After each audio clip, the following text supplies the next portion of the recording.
नाव अनिल रामचंद्र शिंदे. काय झालं शिंदे सरकारकडे? 7-8 दिवसापासून पाण्याचा प्रॉब्लेम सुरू होता. गेले 4 दिवस आमच्याकडे थेंबरी पाणी आलं आणि आम्ही कंटिन्युअस फॉलोअपमध्ये होतो. तर MIDCचे अधिकारी वगैरे येऊन चेकिंग करून गेले. खाली असंच काम खाली चालू होतं. त्यावेळेस आम्ही बघितलं की वर काका टेरेसवर ॲक्च्युली त्यांना चालण्याचा प्रॉब्लेम आहे, त्यामुळे ते एवढ्यावरती जाऊ शकत नाही. सहज आम्ही आवाज देऊन विचारलं की काका तुम्ही तिकडे कसे पोहोचले.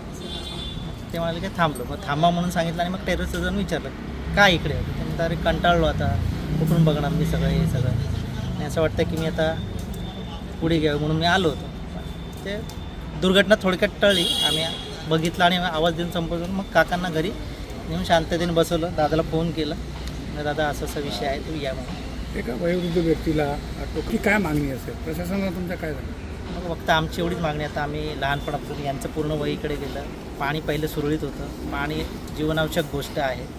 पाणी सुरळीतपणे यावं एवढीच आमची प्रशासनाकडे मागणी आहे. MIDC की पाणी आम्हाला जसं आधी सुरळीत होतं किती पाणी आणि लो प्रेशरमध्ये, म्हणजे आता तुम्हाला सांगू आधी जर 100% येत होतं तर आता 20% येतं. आधी या प्रमाणात कमी झालेलं. कोणासाठी भांडत असतो? सामान्य जनतेसाठी. आता इथे बघा सिद्धिविनायक आहे, अष्टविनायक आहे, दुर्गा आहे, माऊली कृपा, भक्ती सागर, श्री हरी वरद, कालाताला, शंकर कॉलनी.